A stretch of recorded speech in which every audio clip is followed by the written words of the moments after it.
Jana Machado, audiência do Portal Desacato, audiência também do JTT Diário, leitores, leitoras. Estamos conversando agora com Jean Carlos Carlesso, advogado trabalhista de São Miguel do Oeste, do extremo oeste catarinense. Tudo bom, Jean? Bom dia, Raul. Bom dia ao Portal Desacato. Tudo bem? Tudo bem. A pergunta que desde ontem à noite, desde fim da tarde, início da noite de ontem, surge à classe trabalhadora, aos desempregados, aos desalentados, enfim, a todo mundo, é para quem vai o bônus de R$ 600 e para quem aquele outro bônus que foi aprovado também de R$ 1.200 ontem, inclusive por um processo por uma medida, projeto, enfim, colocado pelos parlamentares do Partido dos Trabalhadores, do PSOL, do PCdoB, do PDT, Rede e PSB, que foi aprovado finalmente no pleno do Congresso. Para quem vai? Quem é o beneficiado? Ok. Temos que ler a legislação com calma, né, para ver todos os detalhes, mas as informações que eu tenho, que eu consegui obter até agora, são as seguintes, né, que esse projeto ele traz algumas previsões, algumas etapas para aqueles que teriam, então, direito a receber esse benefício, né? Então, vamos lá. Entre os requisitos, então, para receber esse valor de R$ 600 por 3 meses, são quem? Os maiores de 18 anos, aqueles que não possuem emprego formal, aqueles que não forem titulares de benefícios previdenciário ou assistencial, ou seja, se você é aposentado, se você está recebendo algum auxílio de INSS ou até mesmo chamado LOAS, você não vai ter direito a receber esse valor.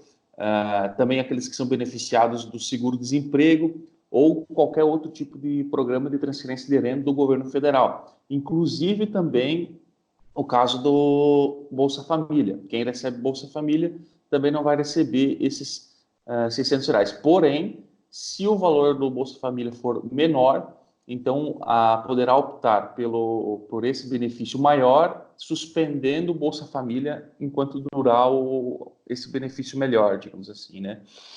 Também tem que ter a renda mensal per capita de até meio salário mínimo ou renda familiar mensal total for de até 3 salários mínimos e que não tenha recebido em 2018 rendimentos tributáveis acima de 28.559,70. Ou seja, se a pessoa recebeu no ano inteiro mais do que R$ 28.500, então essa pessoa também não está apta a receber o benefício de R$ 600. Também tem os outros requisitos, por exemplo, microempreendedor, né, o chamado MEI, né, que é uma forma jurídica para poder trabalhar de forma individual, os chamados microempreendedores, né?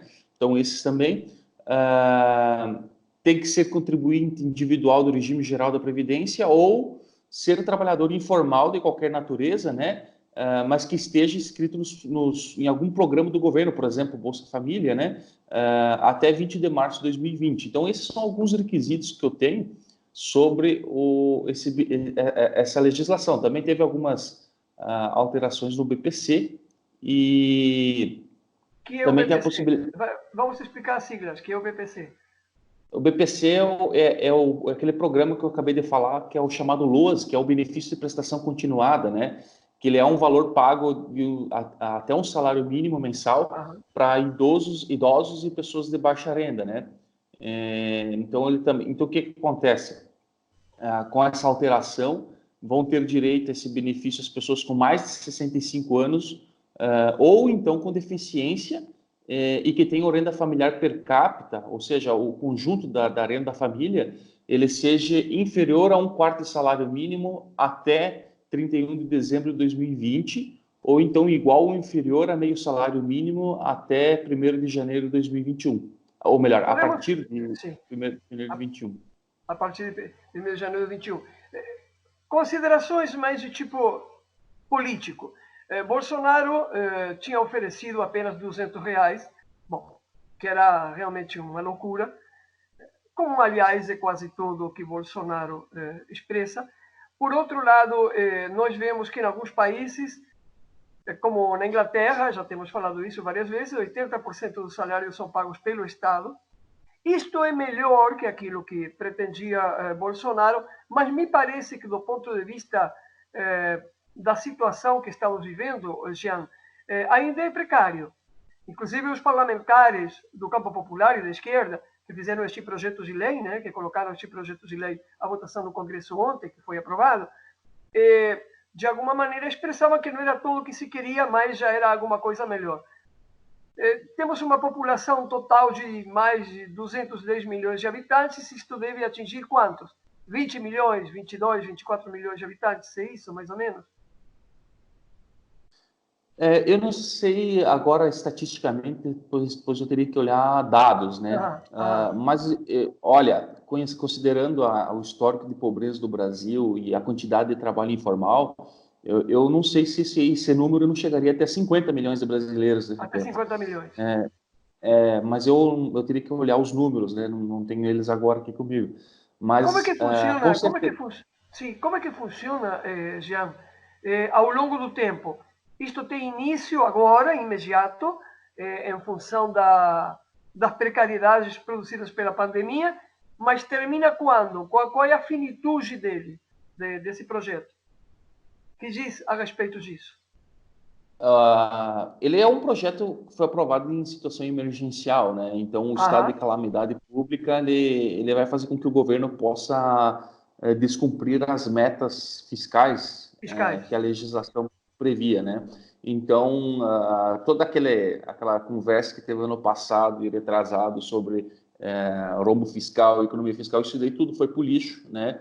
E tem que ir, por causa que senão a gente não consegue controlar a pandemia, né? Então, agora, esse ano, então, é um ano, podemos dizer assim, perdido para a questão da meta fiscal, e o governo vai poder esbanjar dinheiro na saúde por causa disso, né? Caso contrário, não poderia, teria que fazer respeitar os limites, economias de valores para cada item, para cada setor, né? Segurança, educação, Então, por aí vai. Então, isso afeta o exercício fiscal de 2020, é isso? Isso.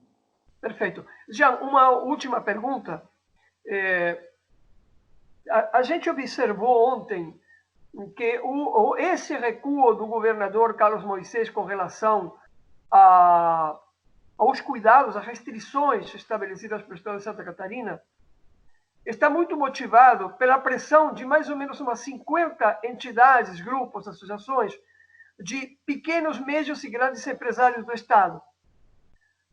Associações diversas, a Enflo, a CIF aqui em Florianópolis, enfim, diversas. Qual é a situação do ponto de vista trabalhista, se mesmo a gente vendo que a curva se achata, possivelmente, mas continua crescendo. O informe de ontem do secretário de Saúde dizia que, bom, tudo bem, temos poucos óbitos, mais ou menos ao enquadramento que as pessoas entre 30 e 39 anos são os que mais se contaminam, ou seja, aqueles que estão na idade produtiva, né, são os que mais se contaminam. Tinha se anunciado na semana anterior que os picos em Santa Catarina seriam agora, esta semana é a seguinte, não os picos de casos reconhecidos, senão o pico de contágio. E agora, por essa pressão, aparentemente, dessas empresas, os trabalhadores e trabalhadoras terão gradativamente que voltar ao serviço. Tu, como advogado trabalhista, como observas essa situação? Na questão trabalhista, vai valer o que está escrito na lei, né? Então, se determinar o retorno ao trabalho, vão acabar retornando. Aqueles que não retornarem estão sujeitos a perder o emprego. Então, legalmente falando, os trabalhadores vão estar na mão dessas decisões, né? Mas o que eu quero dessa situação que tu falou é fazer uma crítica muito forte, porque o vírus tá nem aí se o país vai ganhar mais dinheiro ou vai ganhar menos dinheiro. O vírus está nem aí se os empreendedores vão ganhar mais dinheiro ou menos dinheiro. O vírus está nem aí para isso, porque o dinheiro não faz diferença para o vírus. Tu tem o bolso cheio de dinheiro ou não tem dinheiro no bolso, ele vai te atacar do mesmo jeito. Claro que aquelas pessoas que possuem capital vão ter um tratamento melhor. Que são as pessoas que Mas, trouxeram o vírus, né? Importamos o vírus, exato, como na época da exato. conquista, através do Então, rico, dos empresários. exato. Então, isso é uma idiotice sem tamanho. A gente precisa, nesse momento, não é escutar economista. A gente não, pessoas que mexem com a economia. A gente precisa escutar os pesquisadores. A gente precisa escutar os cientistas, que são as pessoas que entendem do negócio, né? Agora, a gente acompanhando os noticiários, a gente vê que a China está começando a conseguir controlar a doença depois de 60 dias de quarentena, né, de isolamento. Sim, a Como é partir que a de gente vai ontem, ter... se tu me permitires, a partir de ontem, os Estados Unidos, justamente o país mais capitalista que tem mais casos de coronavírus. Já não é mais a China. A partir de ontem, e a curva norte-americana continua como a brasileira, bastante assustadora. Exato, isso tudo é por uma falta de compreensão, digamos assim, ou de aceitação da palavra dos especialistas. Os Estados Unidos não tem nenhum bom histórico de respeito aos especialistas, né? A Claro. própria questão ambiental nunca respeitaram, né? Então a gente vê que as pessoas que estudam, as pessoas que entendem do negócio, estão dizendo para a gente ficar em casa, e daí esse pessoal que está preocupado com as ações na Bolsa de Valores, esse pessoal que está preocupado só em lucrar e está nem aí para a vida do trabalhador, quer ver a economia voltar. Como muitas pessoas disseram, muitos empresários disseram, o próprio dono da Havan, lá, o Luciano Hang, e o dono da Madeira e por aí vai, eles estão nem aí para a vida dos idosos, estão nem aí para a vida dos trabalhadores. Se morrer um, morrer 10, morrer 1000, o importante é que a economia não pare. Claro, para eles é importante isso, porque não vai mexer no bolso deles, né? Pois então, o que não pode parar é a vida. E aproveito para te parabenizar por ter te incluído na coluna coletiva Outra Reflexão do Portal Desacato. Isso vai nos prestigiar muito também, Jean Carlos. Te agradeço muito e a gente vai te incomodar mais vezes, porque certamente poderão surgir perguntas a respeito do que foi aprovado ontem no Congresso Nacional. Obrigado, Jean. Eu que agradeço. Muito obrigado. Qualquer coisa, estamos aí para ajudar. Ó.